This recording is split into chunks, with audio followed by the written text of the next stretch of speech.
Good evening, everyone. Whoa. We're about to get started. We're going to start this evening with a little prayer service. So you have your prayer sheets. Welcome to St. Norbert. My name is Keith Kalemba. I'm the chapter director of NPM Chicago. Small but mighty crowd, and we have a number of people who will be watching also on the live stream. So let us take a moment for prayer.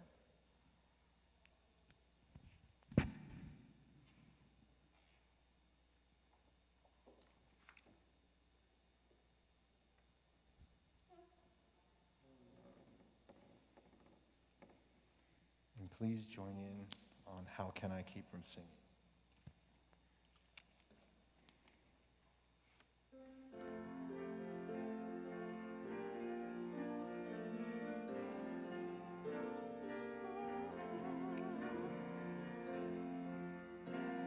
My life flows on in endless song above earth's lamentation.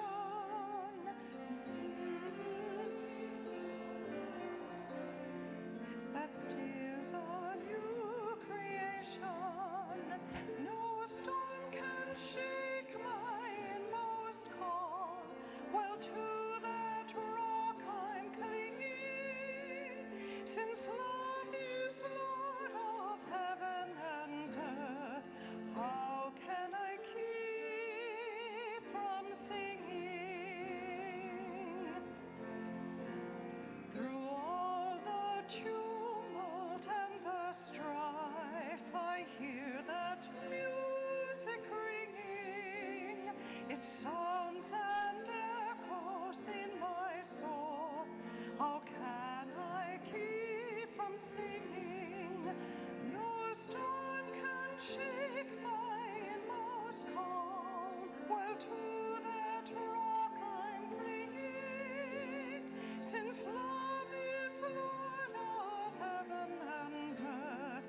How can I keep from singing? What though the tempest round me roar, I hear the trumpet ringing. As from me close, songs in the night it giveth. No storm can shake my inmost calm, while to that rock I'm clinging, since love is Lord of heaven and earth. How can I keep from singing? When tyrants tremble sick with fear and hear their death knells ringing, when friends rejoice both far and near, how can I keep from singing? No storm can shake my inmost calm, while to that rock I'm clinging, since love is Lord of heaven and earth. How can I keep from singing? The peace of Christ makes fresh my heart, a fountain ever springing. All things are mine since I am His. How can I keep from singing? No storm can shake my inmost calm. Well, to that rock I'm clinging, since love is Lord of heaven and earth. How can I keep from singing?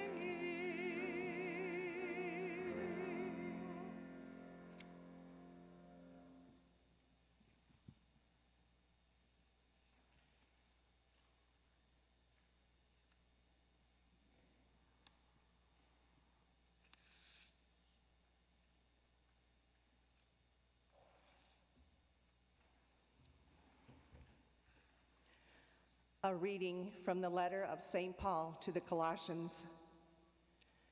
Brothers and sisters, let the word of Christ dwell in you richly, as in all wisdom you teach and admonish one another, singing psalms, hymns, and spiritual songs with gratitude in your hearts to God. And whatever you do, in word or in deed, do everything in the name of the Lord Jesus, giving thanks to God the Father through him. The word of the Lord. Thanks be to God.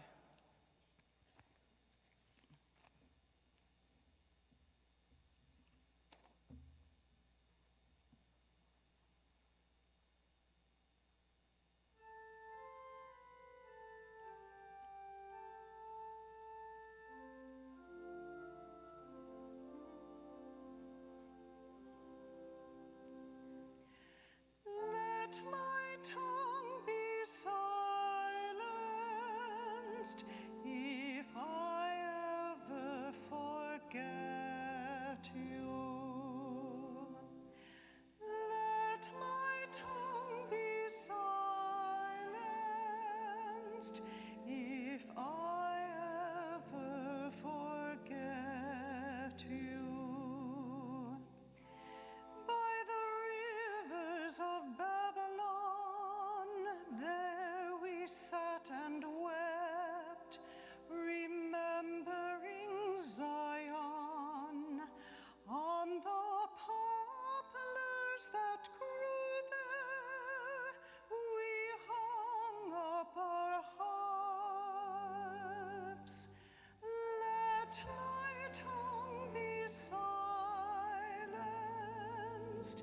if I ever forget you. For it was there that they asked me, our captors for songs, our oppressors for joy. Sing to us, they said, one of Zion's songs. Let my tongue be silenced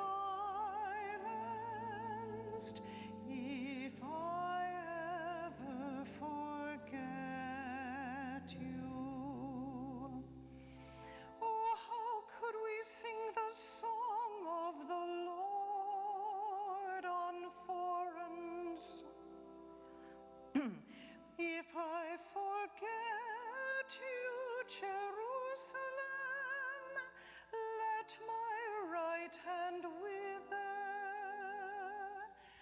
Let my tongue be silenced if I ever forget you. Oh, let my tongue cleave to my palate if I remember you not.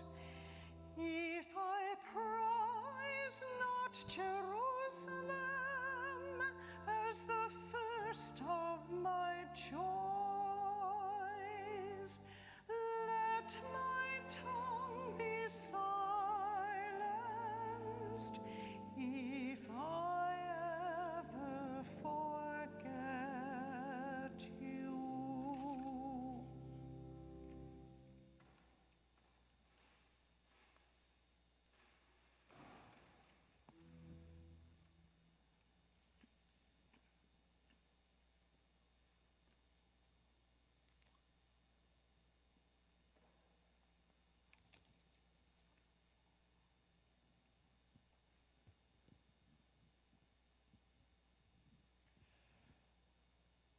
Lord God, we give you thanks for this opportunity to gather and sing praise to your name, mindful of the time when we were unable to sing and unable to gather. We remember with gratitude the service of those who have gone before us, and we give thanks for new voices, new songs, and new opportunities to show Christ's loving care to our communities. We lift up in prayer all whose lives were impacted by COVID and continue to be impacted by COVID. And we commend to you all who have died. We ask for your blessing that we may be able to help those we serve to sing and to pray. We pause and silently raise intentions we hold in the silence of our hearts.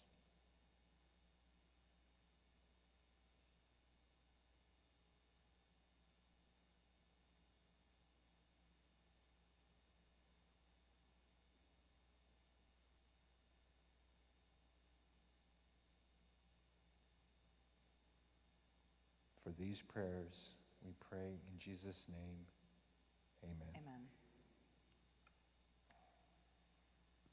Welcome, everyone, once again.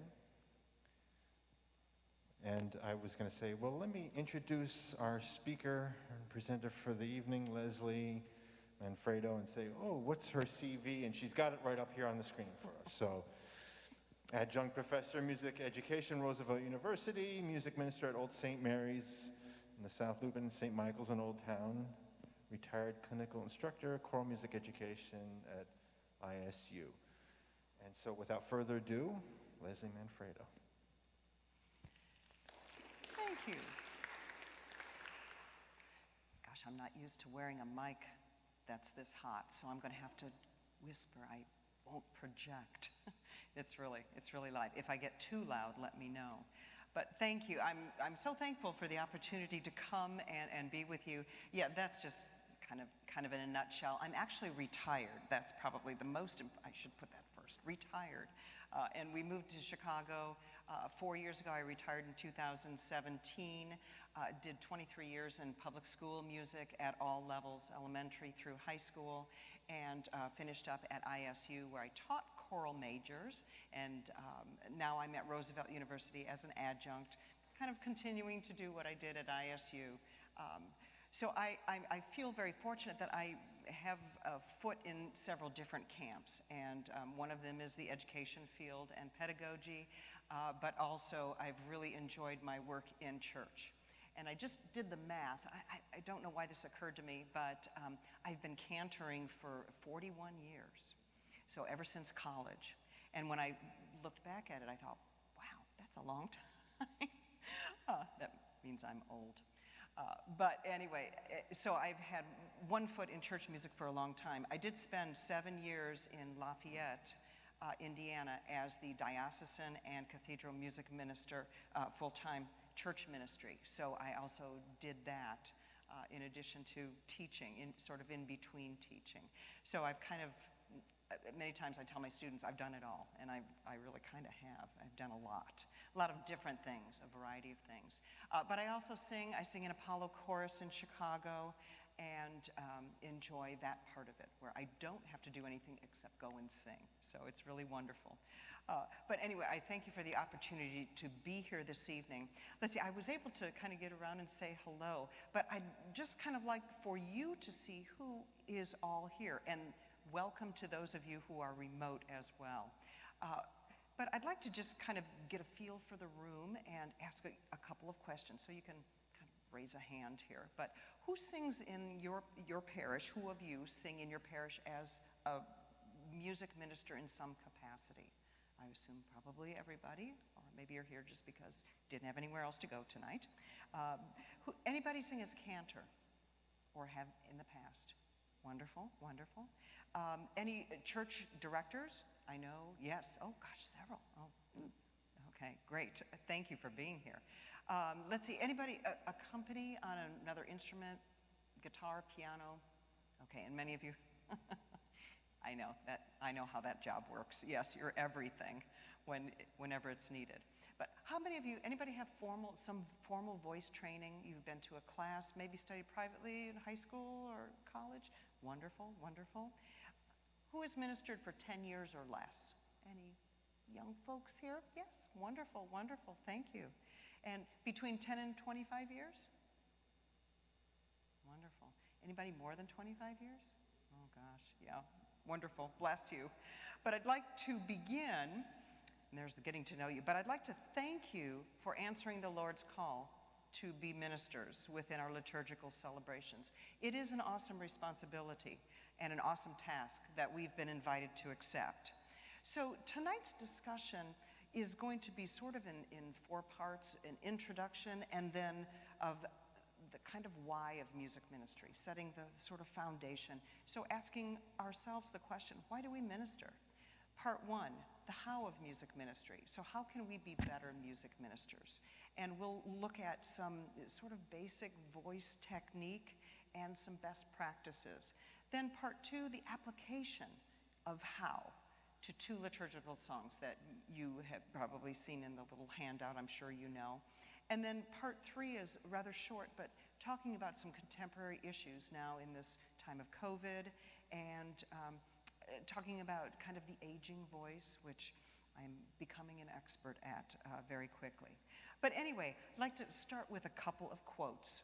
Okay, so first, St. Paul to the Ephesians. Address one another in psalms and hymns, spiritual songs, singing and making melody to the Lord.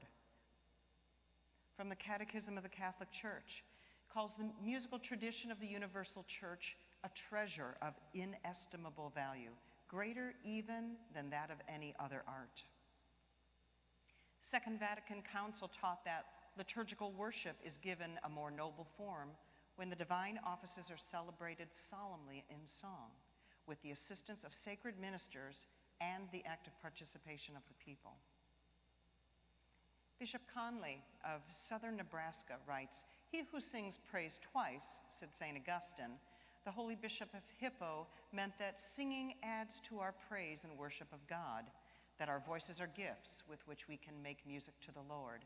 Sung prayer expresses the joy of the heart, the happiness resulting from one who has encountered Jesus Christ and experienced his love.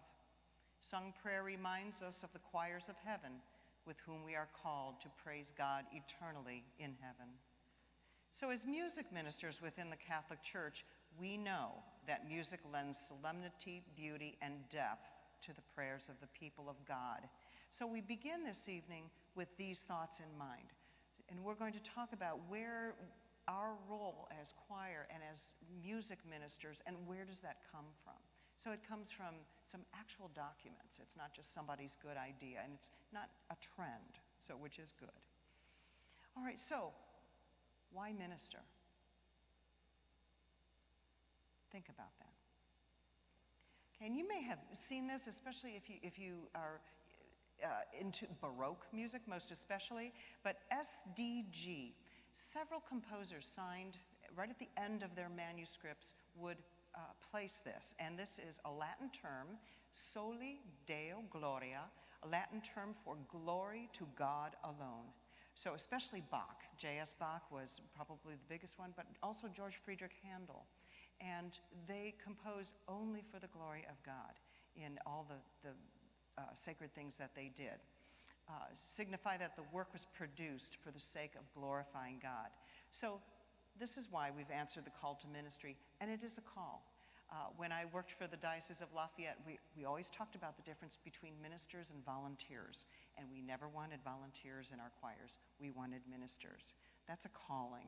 It's an invitation, and you have answered that invitation. So thank you so much. We utilize our God-given talents and musical gifts to uplift worship and to lead and encourage our brothers and sisters in prayer through the awesomeness of music. And we found how sterile several of our liturgies have been, lacking people, lacking music, lacking choir, because a cantor is, I felt very uncomfortable cantoring in this time of COVID, because for a lot of the time, before anybody was able to sing at all, I felt like I was performing, and ministry isn't about performing. So I'm so glad that people can sing even with masks on. So, but that's the difference between ministry and performance. But when was the last time you took a moment to think about why you became and remain a music minister?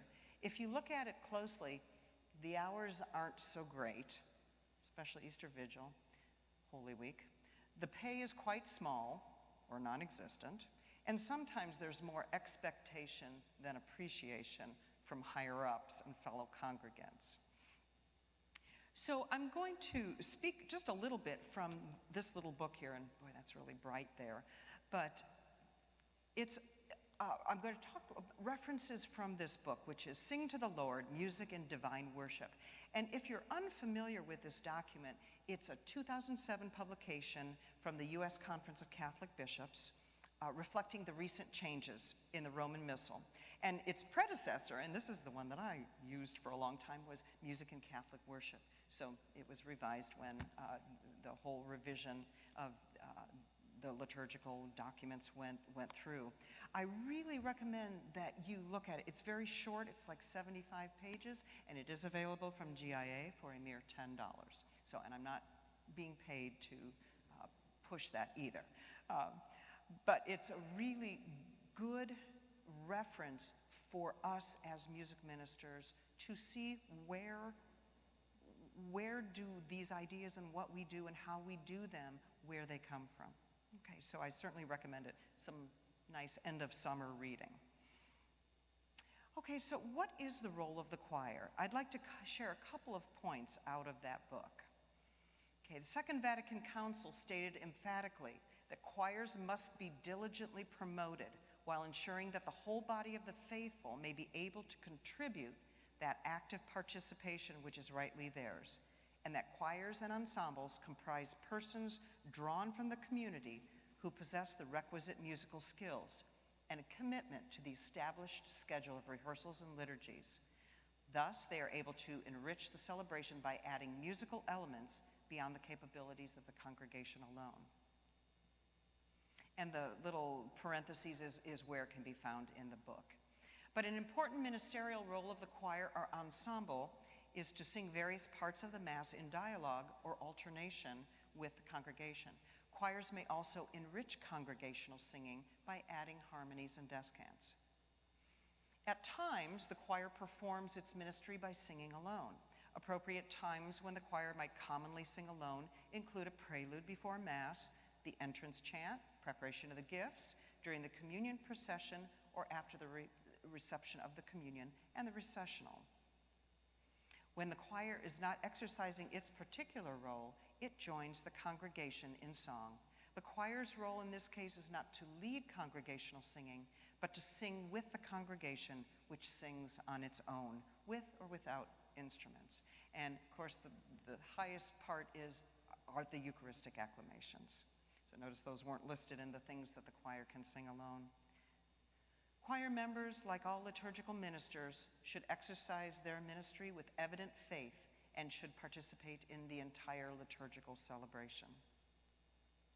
So I'll bet none of these statements come as a surprise to us as music ministers. Okay, and again, this is from the Conference of Bishops. So these are not music people. These are our fathers in faith. But these statements do provide the foundation and support for why music is such an integral part of our liturgical celebrations. As musicians, at some point in our lives, we were drawn into music. It did something for us or to us. Maybe it was music as part of liturgy, or when you sang in high school or college, or in some other circumstance. As musicians, we understand the power of music. And as music ministers, we want to share that power with others within the worship of the body of Christ. So at some point, if you can take a few minutes and purchase and read through and think about, recommit for yourself as to why you have taken on this role and answered this call to music ministry. It does take a lot of work, commitment, and preparation to do justice to the music, as well as to our brothers and sisters in Christ, not to mention giving our best effort to the Lord. And if you feel in order, perhaps you can mention to the people in your parish that maybe a music ministry day is in order to gather your music ministers, especially as when COVID winds down. I think we're all going to need to be refreshed and to move forward from this point. So that might be something to think about. Okay, so now let's go into part one and talk about how we can become better and more effective music ministers. Now that we've briefly looked at the why of music ministry, let's delve into the how. How can we become more effective? Okay, so this is kind of the disclaimer here. You may hear me say some things that your choir director says, and that's usually good. If you've heard it from a number of different people, it's probably good information. Hopefully you'll learn something new. When I attend a conference, I always think if I learn one new thing, something that I can incorporate, then it's been certainly worthwhile. You may learn some things about your voice and singing, maybe that you haven't thought about in a while, or maybe some things you didn't know. Maybe I can put some pieces together in terms of breathing or vocal exercises. Why does he do this, or why do we have to do that? So hopefully I can answer some of those questions throughout the presentation. All right, so let's start out though by talking about warm-ups. Okay, and this is, even in choir circles, this is sometimes opening a can of worms. So just think about, and if you want to raise a hand, or if you don't want to raise a hand, that's fine. How many of you warm up prior to rehearsing and or ministering at liturgy? Okay, wonderful, wonderful. Okay, and sometimes directors warm up the choir as part of the regular rehearsal routine, which I highly recommend, and I think it's time well spent and an investment in time. I know that our time is always short, especially when we gather prior to the liturgy. There are so many things to do, and the time is so short, organizing our materials and things. But the question was not whose director warms you up, but do you warm up? You can warm up yourself, and I'm going to give you some tips on how to do that in the shower, in the car, or on your phone app, that you can actually get your voice going, and why that it is a good idea to do that. So as I mentioned, I sing in the Apollo chorus, and we warm up for about 3 minutes. That's it, because we always have so many things to do. This year's our 150th season, and we have 6 performances. So it's going to be a very, very busy year. And our big thing is Messiah. We always do Messiah. We've done it for 147 years, except last year. Out of the 150 that were upcoming, so we have many things to do. But we are expected to come to rehearsal warmed up already. And many choirs, especially professional choirs, do have that expectation. But it's a great thing for amateur choirs as well, just because the voice needs that. So, and I'm going to try and share with you why you need that. All right, so just beginning by reviewing why. I always like to ask, well, why are we doing this? And my children are older now, but I have grandchildren now, my 2 granddaughters, and they say, why do we have to do that? All right, but why warm up? So to get our body, our voice ready to sing. We always have to remember that our body is our instrument. Okay, so we don't take a clarinet out of the case and wet the reed and all of that. We are more like an athlete. So the Olympics just happened, and you can bet that all of the athletes did warming up of their body before running or swimming or whatever. They did stretching, they did muscle kinds of exercises, and just because they have to get their bodies going, we have to do that as well. Another reason to warm up, to coordinate the systems needed to sing. Breathing and the voice, the brain and the ears, we need all of it. So we have to kind of get everything kind of going, especially the breath. We have to get the breath flowing. So let's first talk a little bit about posture, and then we're going to do these things. So this is not just a talking thing on my part. We're going to actually do all of these things. But some basic information about posture. And I will tell you at this time, I may ask you to do some things that are a little different, a little strange maybe. Go with it if you feel comfortable, and you can say, wow, she was really weird and she had weird ideas, but they generally work. So I know you don't know me enough to trust me yet, but we'll give the old college try. All right, so let's begin by asking, what does good posture for singing look like? And this gets harder as we get older, and I'll be the first to admit that. But if you will stand, if you feel comfortable, Eduardo, I'm not sure if you can stand or not, that would be fine. Just had some surgery. But starting from the bottom then, think about and I know you probably can't see me, but even those of you that are watching this remotely would love for you to stand up in your home and do this along with us. But first, get your feet planted, about shoulder width apart. So think about how wide are your shoulders. Okay, and there's the feet. Balance the weight evenly on both of the feet. All right, then the knees not locked. Okay, and that's really important if you're standing for a very long time on risers or sometimes on very hard marble steps. It can get very uncomfortable, and that's cutting off circulation. That's when people pass out. So don't lock the knees. The rib cage needs to be very high. So keep good height here, because then it provides space for everything that needs to expand to do so. And with that, the shoulders are back, but it's not a rigidity. It's comfortable, but it is high, and it's very easy to kind of sink down into not so good posture. So you have to keep reminding yourself to keep that chest high. Hands either down to the sides, or many times we're holding music or a hymnal or something. All right, and then when we're sitting, I can't sit very easily, but we're sitting with the same kind of posture from the waist up. So you're just kind of planting, and this should remain the same. So try that. And with young children, I always said stand from the waist up, so that what they're doing here is the same, whether they're sitting or standing. So right now, go ahead and sit and be comfortable. We're going to talk for a few more minutes, and then we're going to practice some things. All right, so now we're going to move into stretches in just a moment. And stretches get our body ready to sing. So when we are warming up, I always start out with getting the posture.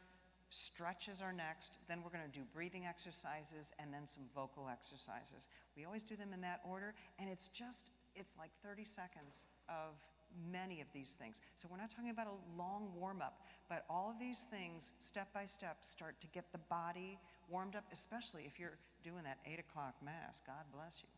8 o'clock in the morning, or 8 o'clock at night is probably not so bad, but very difficult, especially gentlemen generally, to get the voice going at 8 o'clock in the morning.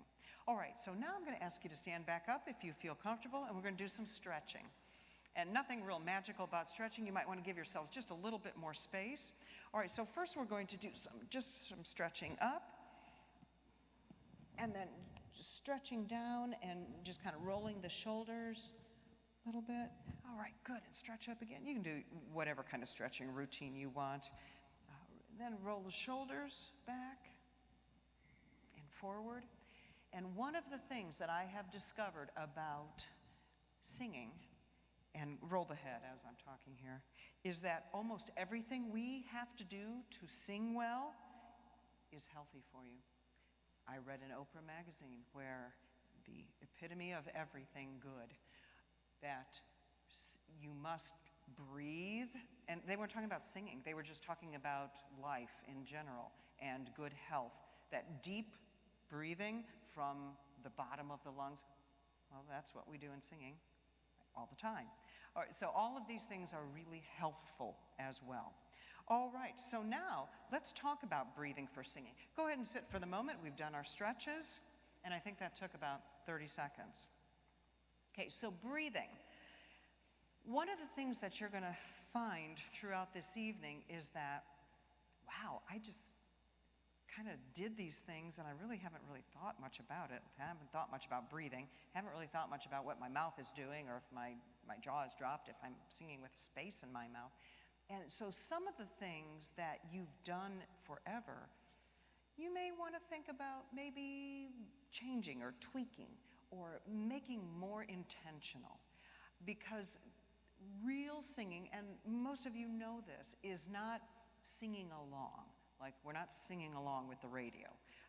And I once had a principal that was not a musician and said, well, I don't know what you're doing in there. I mean, I sang in the shower this morning. I'm not sure it's a class. Well, there's a technique to singing, and I explained that I teach the voice like the band director teaches how to play the clarinet.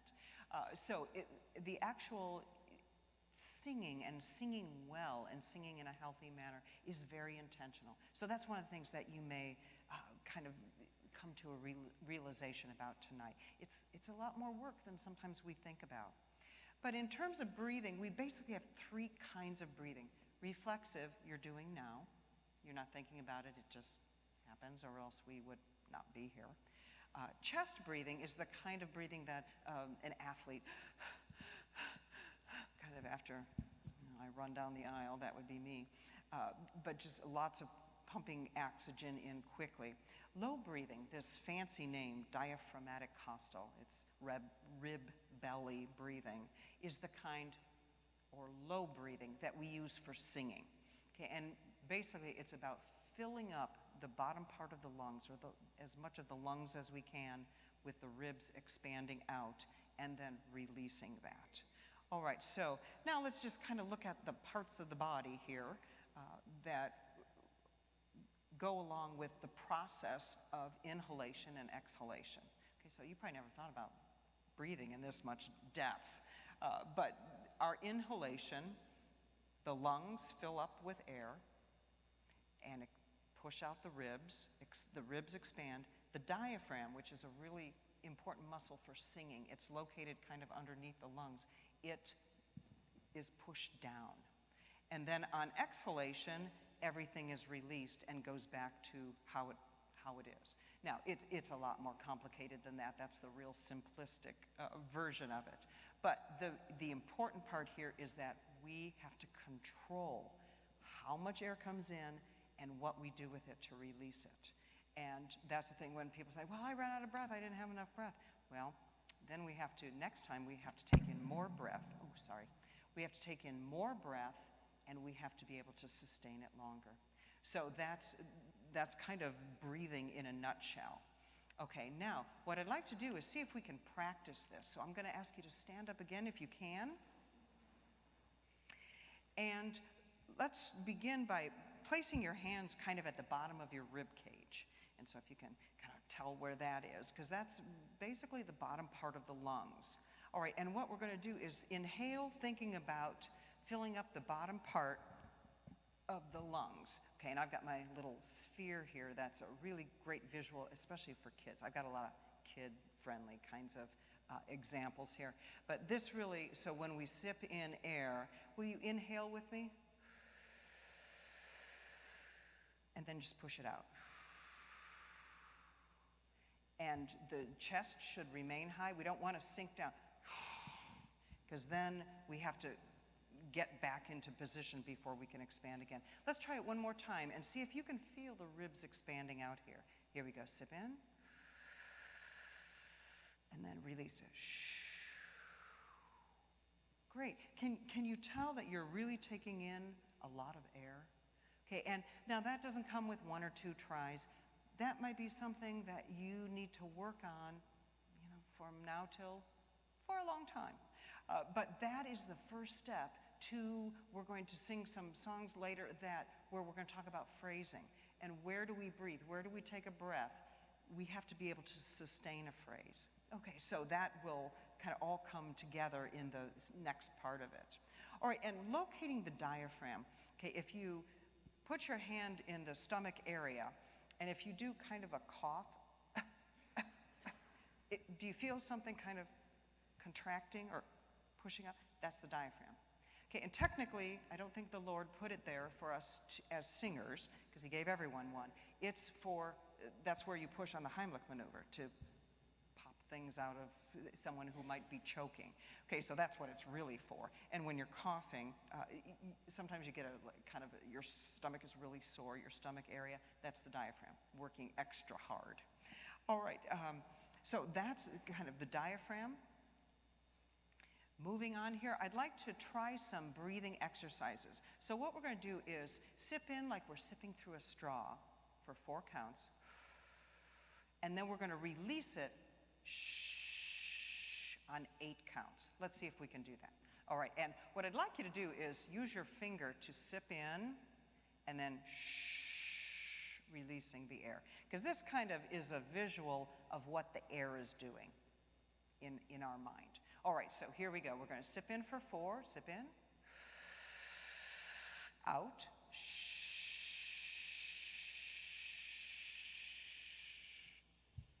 Great. And see if you can exhale the air with some force so that it's done at 8. Okay, so we don't want to just do.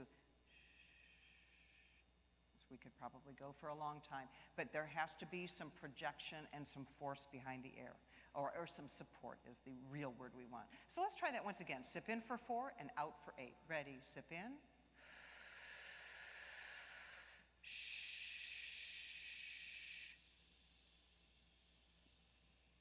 Great, and as you are exhaling, try not to let this collapse. See if you can keep that nice and high.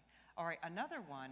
This time, let's see, we're going to sip in for the 4, and we're going to count for up to 20. So we'll count 1, 2, 3, 4, 5, 6, 7, 8, blah, blah, blah, on one stream of air. Okay, and I still like to use the finger just to kind of, again, that visual representation of the air. All right, so here we go. Sip in for 4. 1, 2, 3, 4, 5, 6, 7, 8, 9, 10, 11, 12, 13, 14, 15, 16, 17, 18, 19, 20. Yes. Did you make it? Pretty well? Great, great. You can advance numbers. You can do it for 25. You can do it for 30. See how long you can go. With kids, I always say, okay, let's see how long we can go. Who went for 30? Who went for 40? And that's a great way to, again, working to sustain the breath. All right, now another one, let's see, where are we here? And this time, we're just going to sing on a pitch. And instead of 1, 2, 3, 4, 5 counting, we're going to 1, 2, 3, 4, 5, 6, 7, 8, 9, 10, 11.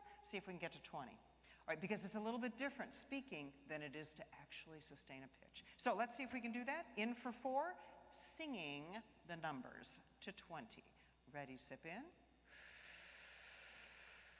1, 2, 3, 4, 5, 6, 7, 8, 9, 10, 11, 12, 13, 14, 15, 16, 17, 18, 19, 20.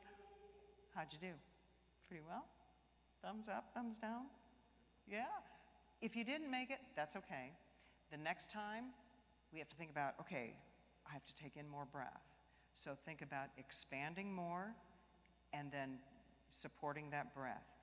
If you do this on a regular basis, and if you do these 3, okay, and we'll do these 2 in just a moment, but if you do that, and it takes about 30 seconds, if you do that every day, you will see your breath capacity increase over a couple of weeks, definitely a couple of months. So I highly recommend it. And again, for those of you that are accomplished singers, this is a great way to get your voice going. All right, so the other 2, now these are a little bit different breathing techniques. We're going to put hand kind of in the diaphragm area. And we're going to, so one hand goes there, the other one's going to pulse in the air. We're going to do shh, shh, shh, shh, shh, shh, shh, shh, shh, shh. Join me. Shh, shh, shh, shh, shh, shh, shh, shh, shh, shh, shh. Good, and if you can, try and start the sound from here. I hear a little bit of ch, ch, ch, ch, ch, which is the sound starting from here. So you're kind of cheating. Okay, but if you can start it from here, shh, shh, shh, shh, shh, shh, shh, it's a lot more work. Try that once. Ready, go. Shh, shh, shh, shh, shh, shh, shh, shh, shh, shh. One more. Shh, shh, shh, shh, shh. Do you feel the difference? It takes energy, and it takes a lot of stuff to get going on that. All right, then this other little one, and I think I put these all in your handout. I tried to put the things that I thought would be helpful into the handout. But this is kind of a swung pattern. Shh, shh, shh, shh, shh, shh, shh, shh, shh, shh, shh, shh. Because we have to do a lot of different things with our breath. Let's try that one. So it's a long, short pattern. Ready, go. Shh, shh, shh, shh, shh, shh, shh, shh, shh, shh. Great, great. Okay, are you feeling a little tired? It takes effort. It really does take effort. So why don't you sit for a moment? Okay, great, excellent. So just kind of reviewing, inhaling and exhaling need to be controlled. Low breath in and controlled breath out using the diaphragm. Don't drop the chest as you inhale so that we can keep everything the frame so that we can expand. Your mind image while exhaling. I like to think of a toothpaste tube, and how many of you are rollers from the bottom? Okay, how many of you are squeezers in the middle? Okay, not, yeah. Breathing for singing is more like rolling up from the bottom. Okay, so that's a mind image. All right, great. Any questions at this point about posture and breathing? Anything that I can clarify for you or answer for you? There's a lot of stuff. And so some of it you may have to kind of go home and process. And again, another reason for the handout, because there is just a lot of stuff. For how many of you is this kind of a review? You've heard a lot of this stuff before. Okay, for how many of you is this kind of new? Some new material, or maybe filling in some blanks? Okay, great. All right, then let's go on and let's actually do some singing exercises. So again, we need to really know our voice and how it works. All right, so let's see, kind of gone off script here, but that's all right. Purpose of vocal exercises: to warm up the voice, obviously, to grow the voice in strength, range, flexibility, and speed, and to keep the voice supple. And we're going to talk about the aging voice as we get a little bit more towards the end of the evening. All right, so I'd like to go through these exercises and just show you a couple of really easy things that you can do with your voice. Let's see, and Keith, maybe if I can ask you to give some pitches, then I can probably just do them a cappella from here, or you can jump in or what. All right, first thing I absolutely love are what we call lip trills. Okay, and they are just, and I'm sure you've done this, do that. Okay, a lot of times you do motorboat with a little baby. Those are fantastic for singing, especially for warming up. Could you give me a C? All right, so if we do do, so, do.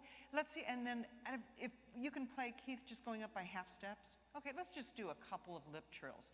Now, these are hard, and what might happen is you might get,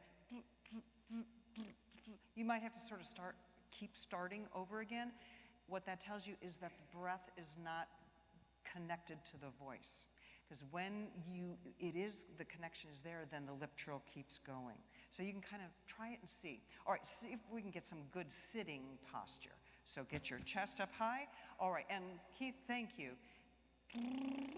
Here we go, ready, and.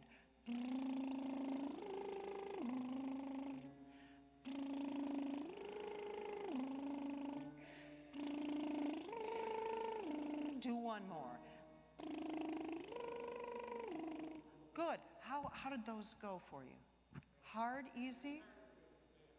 Yes. Oh, I know. I mean, I don't mind if I think you're probably far enough away. If you're vaccinated, if you feel comfortable. I mean, if you want to lower your mask for a few minutes, that one especially is very hard to do with a mask on. Yeah. I'm not looking forward to Apollo. We are singing with masks. But better than not singing at all or singing online. We've done that too. Not that fun. All right, but is that easy for you, hard for you? Kind of hard. That's okay, thank you. Thank you for saying that. Yes, it is hard. And that's, again, part of the breath. So if you can do that, that's a good one in the shower. Just do some, it doesn't have to be on pitch even. All right, one of the biggest things in singing are the vowels. The vowels really control everything. They control tone, they control blend, they control the beauty of the sound. And when they're beautiful and spacious and uniform, your choir sounds wonderful. And when they're not, it does not sound wonderful. So that's a very hard thing. It's a very easy concept. It's a very hard thing to get choirs to do. Okay, because again, it takes some work on that part. We do use Italian or Latin vowels rather than English, E-A-I-O-U. Those are not good vowels to use for singing. So we use pure vowels, E, E, A, O, U. And those are the Italian or from Latin. We sing in Latin a lot, so it's wonderful.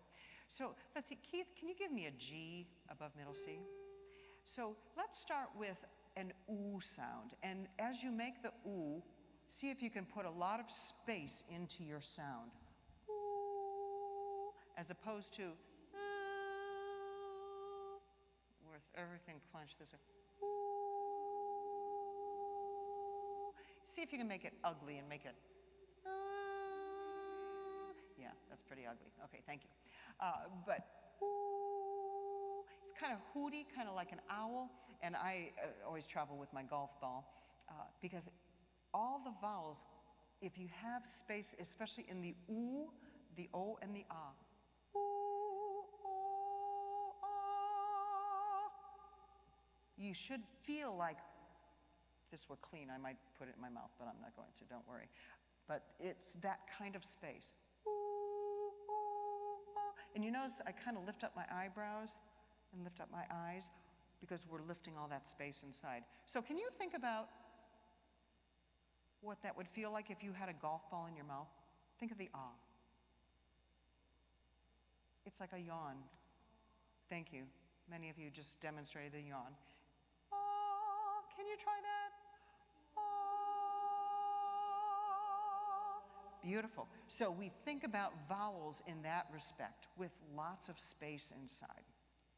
All right, and then what I'd like to do is, let's see if we can sing the 5 vowels and on that same pitch. So we're going to do a mi, me, ma, mo, mu, especially the ma, mo, mu. Those are basically the same space and we're just closing our lips. But my inside in the back is really open like the golf ball. So will you sing those 5 vowels? Here we go, ready, sing. Mi, me, ma, mo,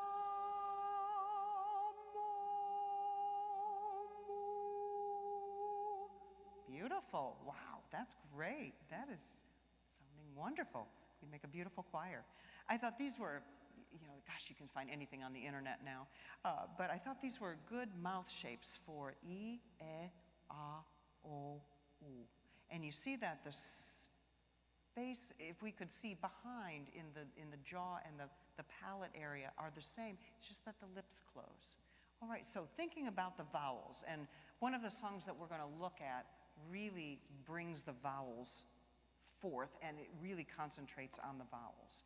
So let's see, I know we're going to be taking a break here in just a few minutes, but perhaps you recognize this gentleman. Some of you, this is Luciano Pavarotti, and I thought that was just such a beautiful mouth space for what we should look at. I'm not sure what he was singing in this picture, but that space. And again, we're doing these things intentionally. We're actually working on creating that space all the time. Again, easy concept. So many of the things in singing are like, wow, yeah, that makes sense. I understand that. But to do it, to get everyone to do it, and to do it all the time is the trick and the really, really difficult part. All right. So now, we also warm up with different types of vocal exercises because different songs call for different types of vocal technique. So sometimes we have staccato exercises. Let's see here. Keith, can you give me D major? Okay, and I'm going to ask you to stand. Let's stand and sing these a little bit, and then we're going to take a break after this. But for our staccato, what we're going to do, and I'm going to ask you to do some little chopping. So we're going to do on he, starting out, we'll change the vowels, but we're going to do he,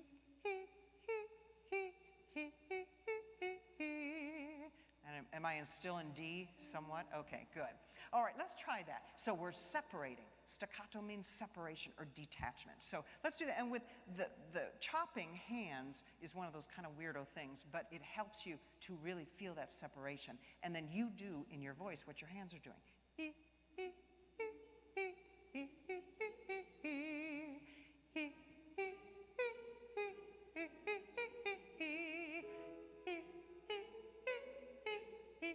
Go to he, he, he.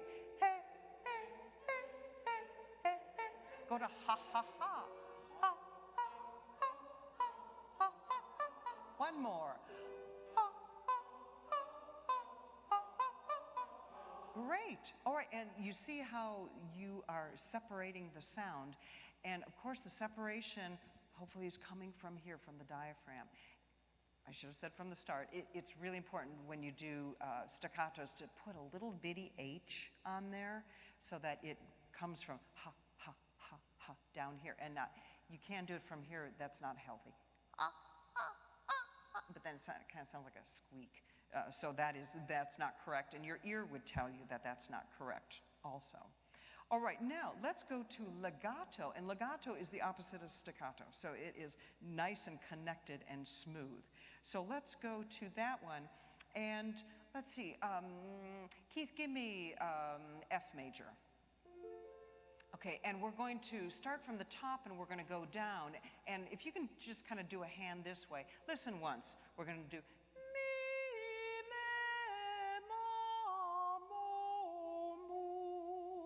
try that with me. Ready, sing. Oh, wait, here we go. We're going to take a breath together. Ready, sing. Mi, me, ma, mo, mu. Let's go down a half step. And mi, me, ma, mo, mu. Good, and one more.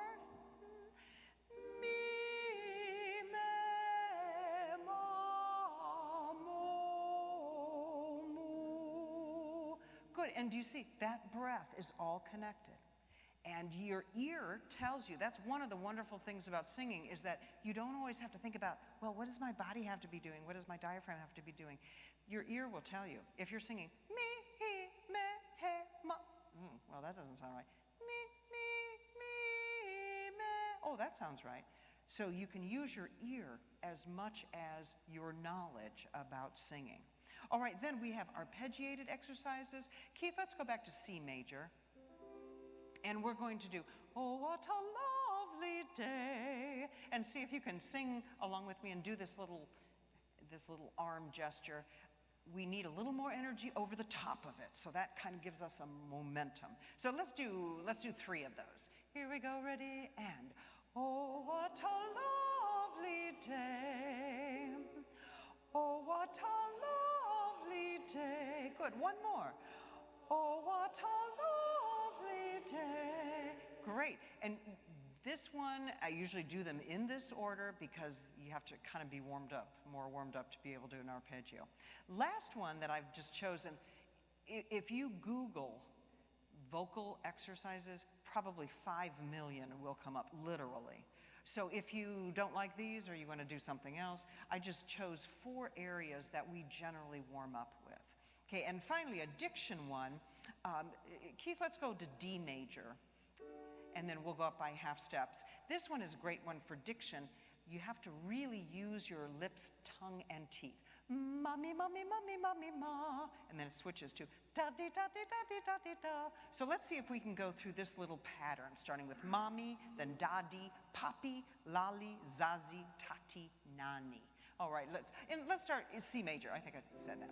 Here we go, ready, and mommy, mommy, mommy, mommy, ma, daddy, daddy, daddy, daddy, daddy, da, papi, papi, papi, papi, papi, pa, lali, lali, lali, lali, lali, la, zazi, zazi, zazi, zazi, zazi, za, tati, tati, tati, tati, tati, ta, nani, nani, nani, nani, nani, na. Beautiful. All right. When you start ripping through all of those, you could probably do that for 5 minutes, and that will be enough to warm up your voice. All right, go ahead and sit. You've done beautifully. Now we're going to talk just a little bit about choral warm-ups. And choral warm-ups are a little bit different because as a solo singer or an individual singer, you want to warm up your own voice. But then I believe that as the choir director, I need to also warm up the choir as an ensemble. And so we have kind of specific things that we try and do in terms of training our ears to listen to each other, to blend and balance our voices within the choir. Okay, and you know, you've probably heard choirs, I know you are not from any of these choirs, where one soprano sticks out. Is anybody a soprano here? Okay, sorry to pick on sopranos, I'm a soprano too, so we always make soprano jokes. But one voice sticks out, and you can really hear it above all others. So, and that should not be. In a choir, we're trying to sound like one voice. That's the goal, to sound like one big, gigantic voice. And so we're going to try to, when we talked about the vowels before, we're going to try and maximize our space and to try and have the same kinds of shape.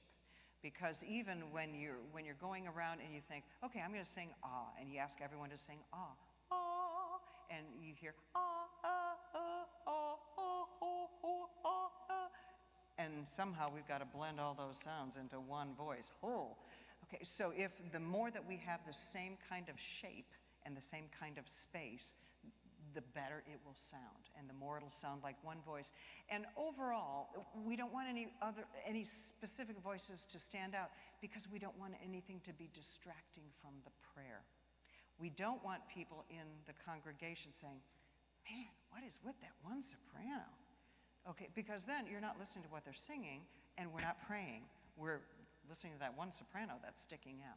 Okay, so that's why we don't want to take anything away from the prayerfulness of it. All right, so what I'd like to do is, let's see if we can, I don't know if you're familiar with the solfege. Keith, can I ask you to give just a C, and then we're going to take a break after this. This will be about 3 more minutes. Just going up the scale, probably you know the Sound of Music, and Maria used these to teach the children how to sing. So let's see if we can, if you're not familiar with the scale, just listen once, but if you can even do the hands with me, that would be great. Here we go, let's go. We're gonna go up and down, ready, sing. Do, re, mi, fa, sol, la, ti, do, and come down, ti, la, sol, fa, mi, re, do. You're like experts. Fantastic. This is the first thing I teach with a choir. When I go and do a festival and, I've never seen these choir kids and I have 3 hours to put a concert together with them, first thing we do is the scale because we can have some fun with it. Okay, now, what I'd like to do is we're going to do it in a canon. So I'm going to have this side start, do, re, and then we're going to come in canon. Here we go, so start with me, ready, sing, do, re, keep going, do, re, mi, fa, sol, la, ti, la, sol, fa, mi, hold that, re, do. Yeah, see how nice that sounded? And 6th graders, you get them in the choir for the first time, they go, we sound so good.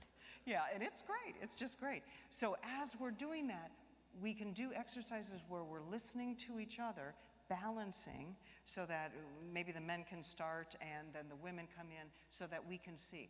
Balance is always an issue. I don't know of any church choirs that have enough gentlemen ever.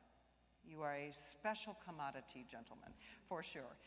We usually have a little bit overbalanced in one direction. All right, so we're going to skip that. Let's take a little break because you deserve that. We'll take about a 5-minute break. Anyone who's looking for the restrooms, they're over here. There's a little blue sign above the exit sign over in that direction.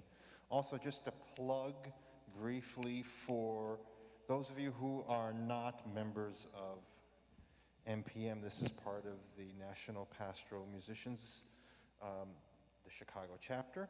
And if you're interested in more of this and some educational stuff, and we have memberships, basic membership, which is designed for choir members and cantors. If you go to npmchicago.org, there'll be on the site there, I'll explain about the membership and about what our organization does, and it'll take you to npm.org where you can examine the membership. So I encourage you to look, because we have several events during the year, and we're trying to reach out to choir members as well as just, it's not all about music directors too. So let's take about a 5-minute break, and then we'll come back and talk about the aging voice.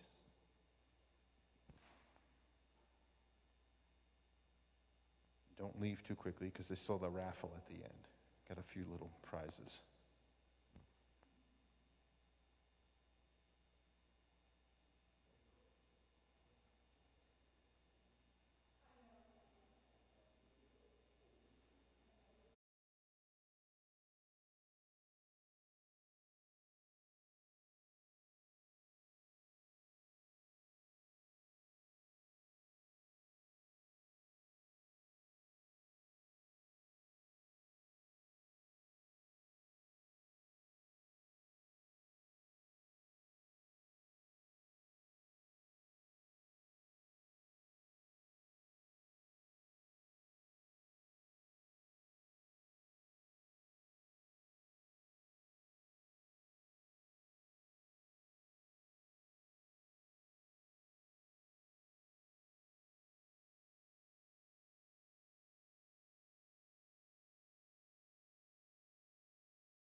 north side and from north side of Chicago? Anyone besides Victoria's back there, and she's from Palos. And Leslie, did you have a far drive? Or I'm sorry? did you have a far drive to get up here? We came from the South Loop, so we left a little early to make it out before the big rush, traffic yeah. flow. But we still got into the traffic. So There's always Wendy traffic.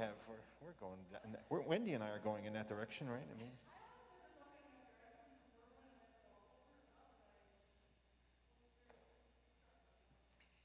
so let's continue on so that we can get homes. Okay.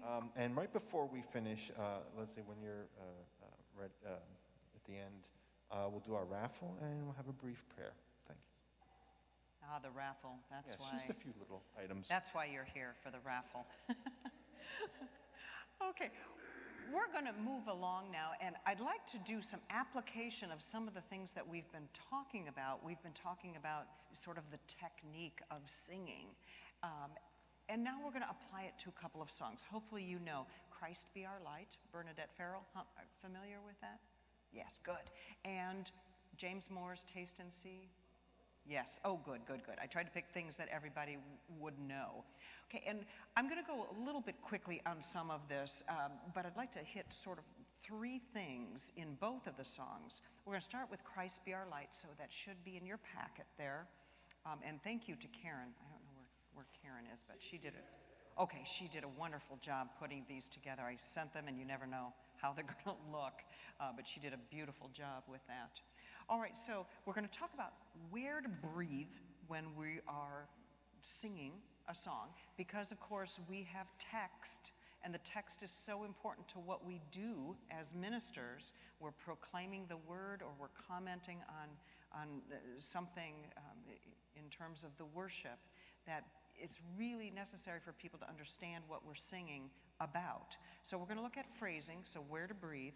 We're going to look at diction, and we're going to look at style. Okay, and you'll see how we address this song, Christ Be Our Light, which is kind of up-tempo and a little bit faster, triple meter, and of course Taste and See, which is very slow, very legato, very beautiful, and it calls for different things vocally. All right, so Taste and See. First of all, looking at the phrasing. When we sing, we want to sing complete thoughts. And that is the driving force as to where we're going to breathe. Not, well, I ran out of breath, so I guess I'll take a breath here. So we have to do some planning, and that's what part of what rehearsing is about, is that you build in, we're going to always take a breath in the same place. And if you've noticed, that was my actual piece that I just scanned and sent, and I've got my markings in here. So that kind of line from light to we is where we're not going to take a breath, and then the little check mark after darkness, that's where we're going to take a breath. So I think it's important if we can make little marks in our music, you know, if it's allowed, if it's hard to say, if it's a hymnal, you know, always in pencil, math and music, always written in pencil. But if we can make some markings to ourselves to remind us so that we can do it consistently. All right, so looking at that, the main thing that drives breath and what we call phrasing, where do we take a breath, is punctuation. Okay, and you know, that's not really a far stretch. But punctuation, then you have to sort of dive down, and not all punctuation is created equal. Okay, so like right in the first phrase there, longing for light, there's a comma. Shouldn't we take a breath there? You just said punctuation. Well, but then you have to go a step further, and I always like to read it and say, how would I read this? Okay, longing for light, we wait in darkness. Longing for truth, we turn to you. Make us your own, your holy people, light for the world to see. Okay, it's kind of a cause and effect. Longing for light, we wait in darkness. So in my way of thinking, and this is where kind of the director, maybe along with the choir, makes decisions. There are some musical decisions that you have to kind of talk about and say, well, why are we doing this? And this is one of those things. Even though there's punctuation, I think longing for light, we wait in darkness. To me, that makes more sense than singing longing for light, we wait in darkness, longing for truth, we turn to you. To me, that seems very choppy. Okay, so when we're doing that, we have to plan our breath so that we can make it from the beginning to the end. All right, so Keith, if you can just give us the B at the beginning, and just let me demonstrate the first phrase, and then you're going to jump right in with me. But one of the things, again, that you probably figured she's probably got some kind of a hand thing for this. Yes, I like to sort of extend where I'm not going to breathe sort of with a little arc, and then just kind of a quick lift motion. That helps me to feel where to breathe as well as doing it. All right, so, I'm sorry, thank you, Keith. So I would sing, longing for light, we wait in darkness, longing for truth, we turn to you. Make us your own, your holy people, light for the world to see. So that kind of makes more sense. All right, so let's try that. Let's stand, let's get our good posture, and let's sing through that. See if you can do kind of the connection gesture, and then just, it's kind of a breath with your hand, and it's just kind of a bump up. All right, and we're gonna go just a little bit faster along with it. Here we go, ready, and longing for light, we wait in darkness, longing for truth, we turn to you. Make us your own, your holy people, light for the world to see. Good. Now, before we go on, let's look at the refrain, and let's see what makes sense here. I know it's already done for you, but Christ be our light, shine in our hearts, shine through the darkness. Christ be our light, shine in your church gathered today. Okay, to me that makes sense. You can try something and see if it makes, try it another way, see if it makes sense. Christ be our light, shine in our hearts, shine through the darkness. Christ be our light, shine in our church, gathered today. I don't know, to me that doesn't really make sense. I mean, I think you're kind of moving some things that not connecting things that I think should be connected.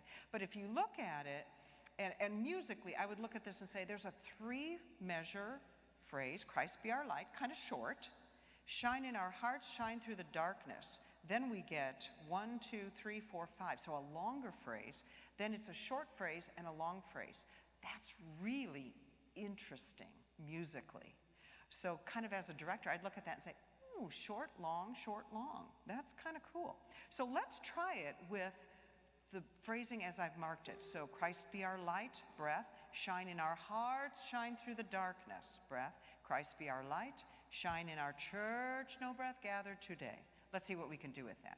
Here we go, ready, breath.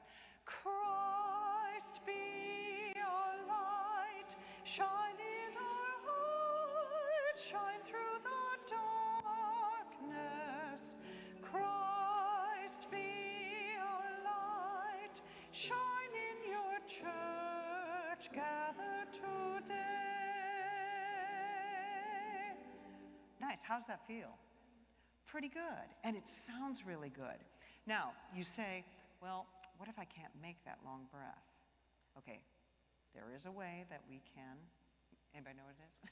That we can cheat, but it's acceptable cheating. We call it staggered breathing.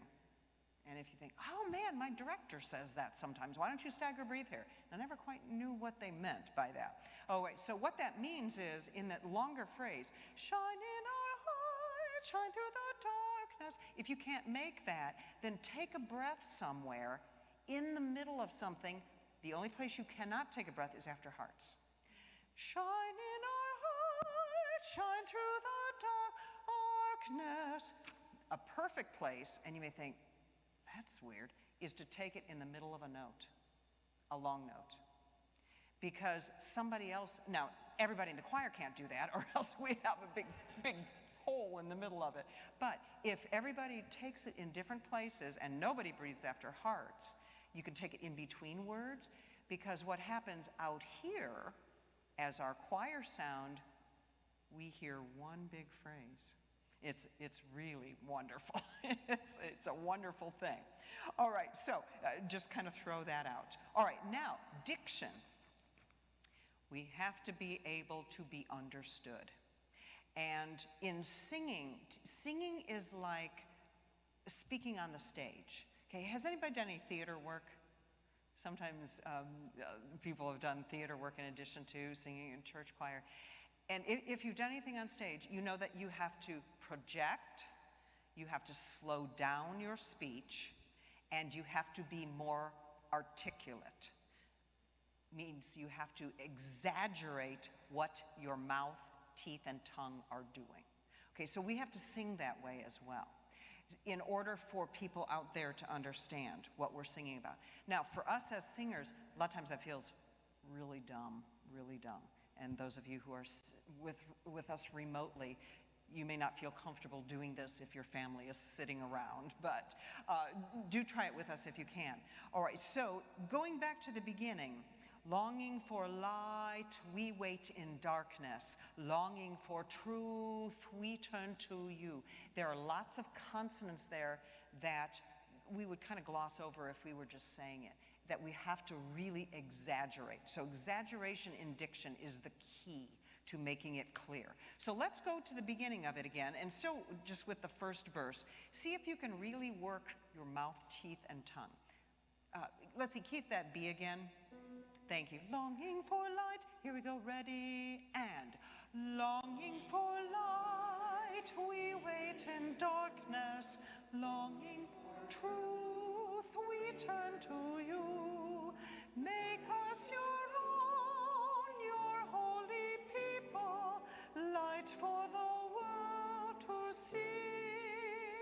Beautiful. That's fantastic. Now, did that feel like it took more effort?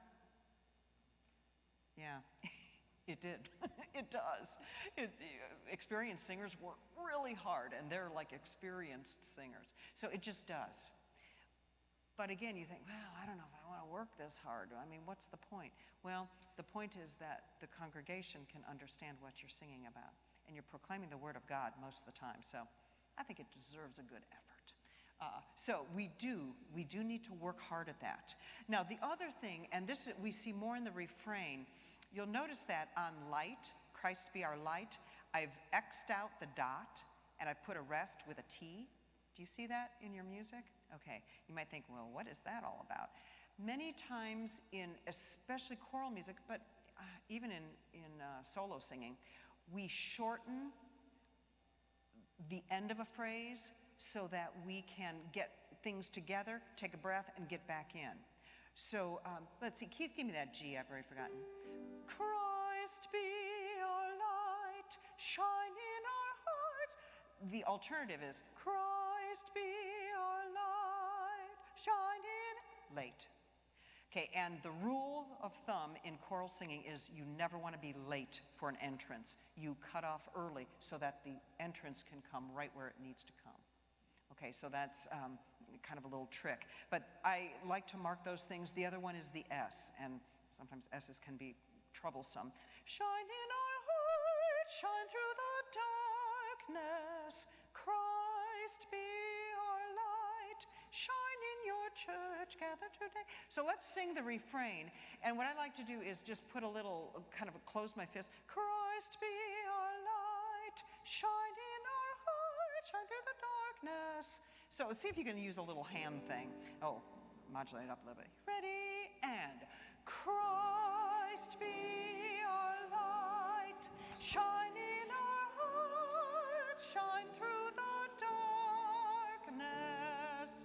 Christ be our light, shine in your church, gather today. Nice. Now, do you see, I think this really helps me to get it kind of right where it goes, but this is why we would rehearse. You know, you've probably sung this 100 times, but when you sing it with a choir and you really want to get it up to where it's just really sparkling, fantastic, you need to rehearse old things. And sometimes I know that's hard to your choir, oh, we know this, we can just sing it. But sometimes you have to go back and kind of relearn or rework some of the older stuff. All right, great. The other thing that I want to talk just a minute about is the style. And this is just a wonderful piece. It's so, to me, it's so uplifting. It has the kind of a feel of a dance. And that is because if you look at the beginning of it, that what we call the time signature is 3/4. And that means it's a 1, 2, 3, 1, 2, 3, kind of like a fast waltz. And that always, 3 almost always feels like a dance, or it should. So let's see if we can add sort of that lilting feeling, see how much we can put together. Because this is the hard part of choral singing, is that, okay, well, we talked about where to breathe, where not to breathe. We talked about the diction and where the consonants have to go and exaggerating. And now we're talking a little bit about the style. And you have to do all those things at the same time. That's hard. Because you may think, oh, I got the breath. Oh, I forgot the T. No, I didn't do the lilting thing. That's where rehearsal comes in. You do it over and over again, and you get those things. And eventually they all do come together. I promise they really do. Because here's the most important part. Use your ear. So it can tell you a lot, and it'll give you feedback as to what to do. So let's go one more time. Let's sing through the whole thing. Put as much in there as you can from what we've just talked about. And as much as we can separate, longing for light, we wait in darkness. So this one is not legato. This one is a little bit more, not really staccato, but it's a little bit more space. All right, and Keith, we're going to pick it up just a teeny tiny bit. Here we go, ready, get as many things as you can, ready, and go. Longing for light, we wait in darkness. Longing for truth, we turn to you. Make us your own, your holy people, light for the world to see. Christ be our light, shine in our hearts, shine through the darkness. Christ be our light, shine in your church, gathered today.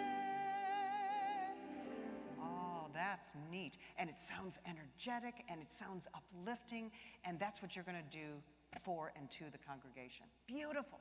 Sit for just a moment. Let's take a look now at the more taste and see. Whoa, hello. And we're going to look at pretty much the same stuff, but it's almost opposite. Okay. So breathing. First thing, taste and see this refrain, and we're just going to look at the refrain, just a few measures here. Very repetitive, the way that he said it. Taste and see the goodness of the Lord. Oh, taste and see the goodness of the Lord, Okay, and one of the rules in choral singing is that if you repeat text one after another, like taste and see, you always separate them. Because there's a reason that the composer is saying that again. Taste and see the goodness of the Lord. So if we do taste and see, that makes no sense. Why are we saying it twice? Okay, and there's not a good reason, and we're not showing a good reason. Okay, and this is definitely one where you might want to stagger breathe, especially that second long phrase, the second phrase and the fourth phrase. So taste and see, then we'll breathe, taste and see the goodness of the Lord. Oh, taste and see, breath, taste and see the goodness of the Lord, breath of the Lord. So let's try that. Let's stand and let's just go through it. And I would love to encourage you to do, several of you are doing some things with taste and see the good. If you can, it feels kind of weird at first, kind of like, whoa, well, I'm just kind of painting in the air or something. But it really, really helps your singing in that it's a kinesthetic response to what you're doing. And then I tell kids, I do this with kids all the time, and I say, just make your voice do what your body is doing. So usually we work it from, we do the kind of hand things and the gestures first, and then they sing the way they're moving. Okay, and this is a Dalcroze kind of, if you're into Dalcroze or Alexander technique, a lot of that is very kinesthetic. So at first, if you're not used to that, it may feel a little odd, but try it.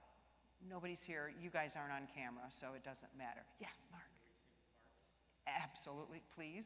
That would be lovely. Yes, thank you. All right, so here we go. Watch where you're breathing. Bum, bum, bum, bum. If you can on parts, 2, ready, and taste and see. Breath. Taste and see the goodness of the Lord. Breath. Oh, taste and see. Breath. Taste and see the goodness of the Lord, of the Lord. Nice, very nice, very nice. Now, the long notes, and especially at this tempo, seem very long, and they feel very long. One of the things we have to think about is moving the notes so that it has what we feel is a forward kind of motion. Taste and see, taste and see the goodness of the Lord. Does that feel like it kind of keeps moving forward? Because the alternative is this. Taste and see, taste and see the goodness of the Lord. And I actually did it the way it's written with a number of counts, but it didn't feel like it really did anything. When I listen to it, it's just kind of like I'm just singing just a bunch of notes. So that's where your ear can help as well. We're getting the breath involved, and the breath kind of moves that sound forward. So let's see what we can do. Be thinking of that. Again, if you can't make that second phrase, take a breath somewhere. In the middle of a note is fine, and then you come right back in with that energy. All right, here we go. And we'll take it a tad faster to help us about that tempo. Ready, and taste and see. Breath. Taste and keep going, no breath. The goodness of the Lord. Breath. Oh, taste and see. Breath. Taste and see. No breath. Be the goodness of the Lord. Breath of the Lord. Oh boy, is this a nice choir. Like you at my church. We have a good choir too. Oh, beautiful. That is absolutely beautiful. Now, again, does that take effort? Does it take thought? Does it take pre-planning? Yeah, all of the above.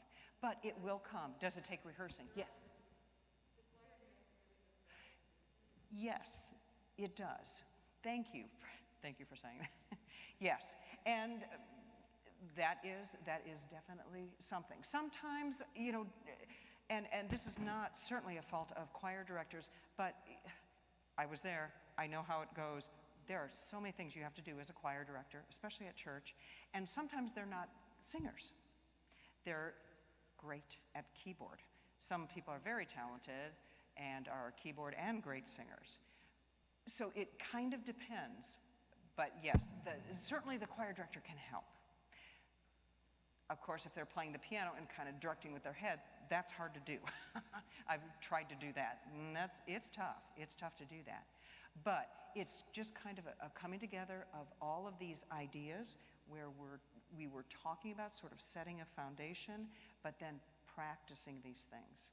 And it's not all the time, but it's, you're laying some foundation, and then there are when you go from one song to another, you go to something else that's really legato, you say, oh, this is like taste and see. So we do the same kind of technique. All right, fantastic. Now the diction, the only thing, why don't you sit for just a moment, because you've been so great, and we're going to move on here in just a moment. The thing with diction in this one, let's step back just for a second. In the Bernadette Farrell, we had to really exaggerate mouth, lips, tongue, and teeth. This one is all about the vowels, and the consonants are really quick. So the emphasis when, as singers, we're concentrating more on the vowels and how we're shaping them and the space that's in our mouth and hoping to get it uniform across the choir. Okay, and what I mean by that, taste, so I use a thing called freeze frame vowel. Because, you know, when you're working with children and young people, you have to really, you know, be as basic and clear as you can be. So I tell, especially children, that we're going to freeze frame the vowel. Taste and see. And then the consonants are very quick little blips. Taste and see. Taste and see the goodness of the Lord. Now the opposite of that, and this is sometimes what you hear in choirs, taste and see, taste and, because your mouth is opening, closing, anticipating what's coming next. So in legato singing like this, you have to really, it's a focus on the vowels, and the vowels have to be frozen. If you notice, my mouth really isn't even moving in the vowel. So I kind of freeze it in that position. So that's the trick about singing legato. But again, getting a whole choir to do that all at the same time is really hard. The way that works best is if everybody's looking at each other, and you're going, taste and see, taste, so that you're mimicking each other. Because then if you're mirrors for each other, you're probably getting the same kind of shapes and sounds. So anyway, much easier said than done. You know, and you probably know there are people in your choirs, unfortunately, who aren't open to learning new things and maybe not open to new ways of doing things. You are, because you're here. So thank you very much. And sometimes it can be frustrating because you want to be better and do better, and when you know better, and sometimes people just, they want to stay at their comfort level. And, you know, I understand that. I certainly do. But I always say we want to do our best for the Lord. He, you know, deserves our best effort all the time. And that means growing and changing and learning and changing and changing and changing. And this, I'm going to talk about this in a minute, but this is where, I hate to say COVID's a blessing, but it gives us a chance to start over. This is it. We can start from kind of like, okay, now that we're back into session after a year and a half or whatever, we're going to do things a little bit differently. And I think everybody's okay with that because so many things have changed because of COVID. So anyway, let's go on. So this was just really beautiful. So now let's kind of talk about, you have been great about just participating and singing, and so I'll talk a little bit at you and you can relax just a little bit.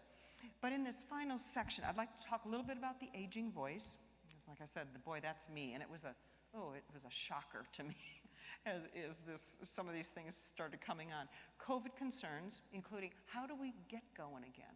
How do we restart and re-energize? And kind of attitude. I want to kind of end with that, the intangible part of music ministry. So, some things about the aging voice, and probably some of you may shake your heads and think, yeah, that's me, yeah.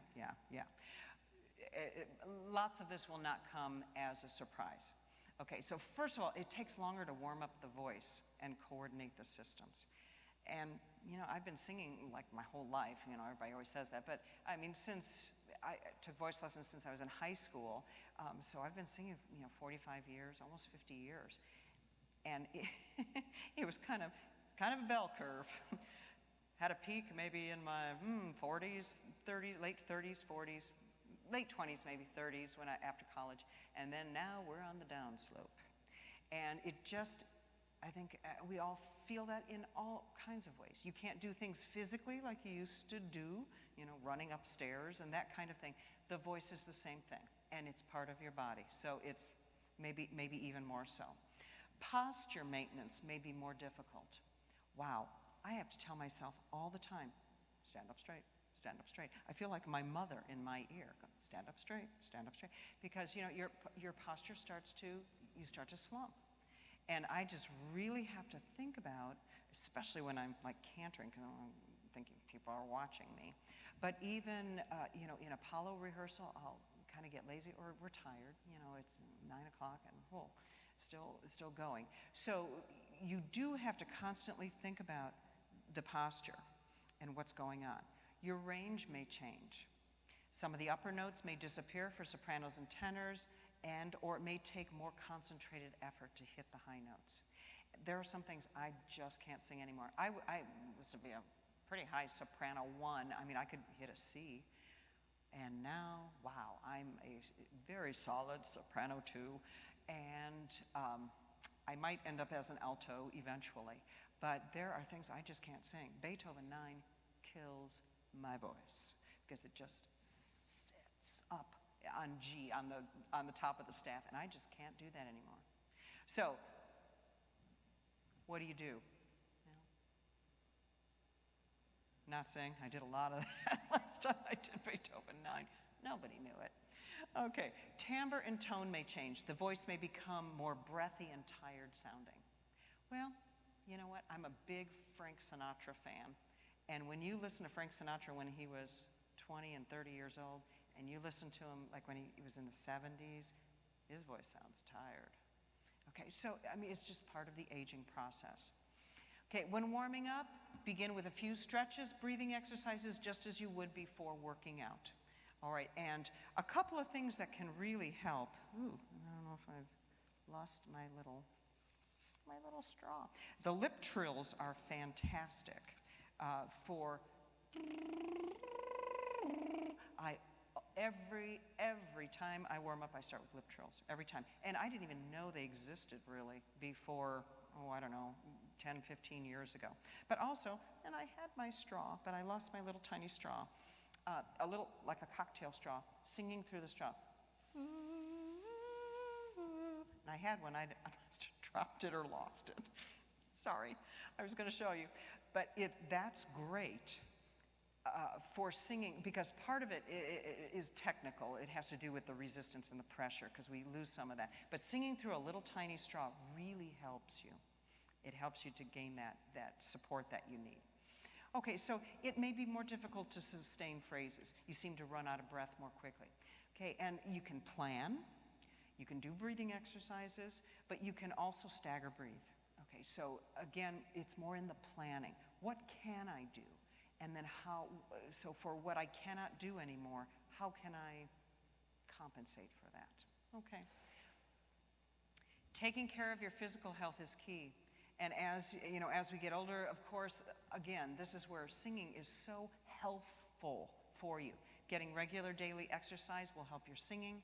Pilates, stomach crunches, easy weight-bearing exercises, that helps keep the posture, that helps with the support. Continuous hydration, drinking water all the time. You may also find that you have to really plan your meals. And my husband is back there, but I make him crazy when I'm singing, because there are very, very strict rules that I have to abide by. I have to eat at least 3 to 4 hours before I sing. I cannot grab something before I sing, so I have to really plan out.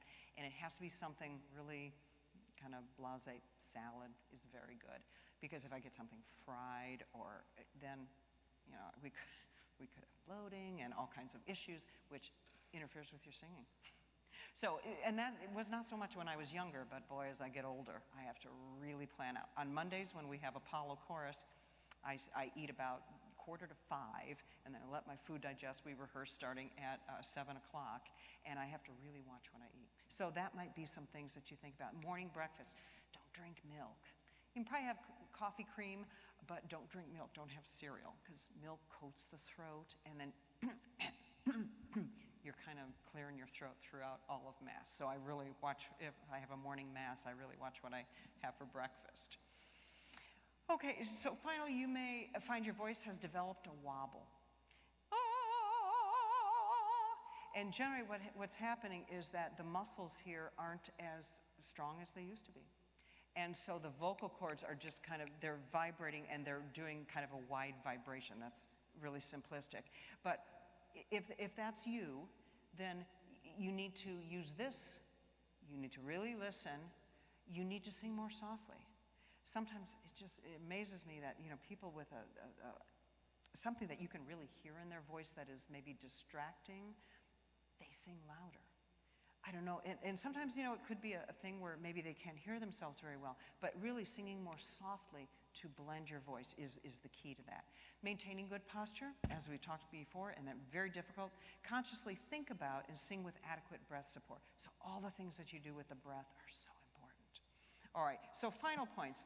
As your voice ages, do not become lazy and blame it on old age, okay, which we can do. Give your best to your ministry. However, there may come a time when you need to retire from music ministry. This is a hard conversation, it's a hard decision. And I recommend that, the best ministry for singers to go into is lecturing, because you are very, very sensitive to the Word of God. Now you can speak it instead of singing it. So, I think, if the day comes, and it certainly can, then I would definitely think about lecturing. Okay, so anyway, think about that, pray about that, reflect on that. Getting the voice back after COVID. All right, so you'll need to start now to get, whenever choirs are coming back, and who knows, we may come back and then we may go away again. Things are kind of up and down. Wearing masks, gosh, nobody knows where we're going. But depending on how long it's been since you've done any real singing, it may take several weeks, it may take a couple months before you really feel like you're back. Oh, I can't wait to hear that first Apollo rehearsal. Oh, it's probably not going to be very good for several weeks, because I'm sure a lot of people just haven't sung. I also recommend many of the things for the aging voice to help you get back into the swing of things after COVID. So all the breathing kinds of exercises, the vocal things, that kind of thing. Begin by warming up, stretching, and here's kind of the warm-up routine that I recommend, and we did this, kind of broke it up by me talking, but physical stretches, breathing exercises, vocal exercises, should take about 5 to 10 minutes. And really, you can do this in the car on the way. You can't really think about posture, and you can't really think about what you're doing because you're thinking about driving, but it's better than nothing. And if it's, a place that you've driven to many times, you probably could get away with it, especially if you have another driver. Begin by pulling a pitch out of the air or getting it. There are a lot of phone apps that have pitches, or if you have a piano at home, a keyboard, or guitar or something. I recommend 5 to 8 reps of each exercise. Begin your vocal exercises with the lip trills like we did. Combination of exercises. And again, you can Google and find millions of exercises. So if you get bored with the same ones over and over, use the ones that your director uses as well. Couple days a week, if you can do that in addition to maybe Wednesday rehearsal and Sunday singing at liturgy, you will notice a huge difference really quickly. So just really 5 to 10 minutes a day. So to choir directors, if you've not been in the routine of warming up your choirs, you might begin your first after COVID rehearsal with a warm-up and say, you know what, we're going to take 5 minutes and warm up all together. I really think of it as an investment in time. And singers, if the choir director schedules a warm-up, we need to be there. All right, so sometimes the singers think, well, they're going to warm up, so I'm going to skip the warm-up and I'll just dive into the song, so I'll be a little late. Okay, but we have to work together. So another little thing for choir directors, consider sending out, and now we are all so good with computers and remote stuff and online learning and virtual singing, that let's use some of this as we kind of dig out of COVID, but let's learn the lessons that we can from it. So choir directors, send your folks if you can, the songs. I have a hymnal at home, so our music director Scott puts online and also sends us a copy so I can go through all the music ahead of time so that when we rehearse together, I'm ready to go. Once in a while we have something that, he has to replace or something, but basically I'm ready to go. I've practiced at home. I've used it in terms of warming up, going through the songs. Singers sing through those songs as a part of your warm-up. Practices the exercises. I always recommend a cappella, which means without any accompaniment, just la la la la la la la la, and you don't need playing it on the piano. Keith was so wonderful to play along with us. But and many music publishing companies, and I'm telling you, GIA is my go-to, and they are not even paying me to say this. But when I need the accompaniment to a song, or if it's a new song that I'm not really sure of or haven't heard before, don't really know the style, I go to the GIA website, and chances are they have a recording of it on there. So if, depending on what hymnal you use, I think OCP probably does the same thing. And so kind of look around. There are so many resources online. Finally, I'd like to just talk a few minutes about ministering with the right attitude. Oh, and we're going to go right to 9:30. We really, as ministers, we have to consider our attitude and the behavior that follows from that. And I'm not talking to you, I'm preaching to the choir. You've heard that. You are here. So I know your attitude is wonderful because you would not be you could be binge watching something on Netflix right now, but you are here. So reverential prayer through our singing and actions during Mass must rule. And it's hard. It's hard to not check your phone during Mass, during the homily. But we need to be present. And we need to be a model for the congregation as well. Now, sometimes I know for a long time, hymnals were not in the pews, so we had to use our phones to just sing with worship aids and things. That's a little bit different. But avoiding mindless participation, running on autopilot, creating distractions caused by unnecessary talking and movement. I know, and I had some choir people, God love them, but when we weren't singing at liturgy, they thought that was their social time. So during the homily, they talked. And, a lot of times we were up in the balcony, so they were like, nobody can see us up here. But it's just, it's part of the atmosphere and the attitude of being there as part of the ministry. So I know, again, I'm preaching to the choir here, but talk to others. So what does this look like? Personal ownership and identity of particular liturgy. And we, as much as we can, we want to avoid, she's the one that cantors at 12 o'clock Mass, or they're the choir that sings at the Christmas Eve Mass. No, we don't own any particular liturgies or times. So we want to keep political and territorial identity out of liturgy.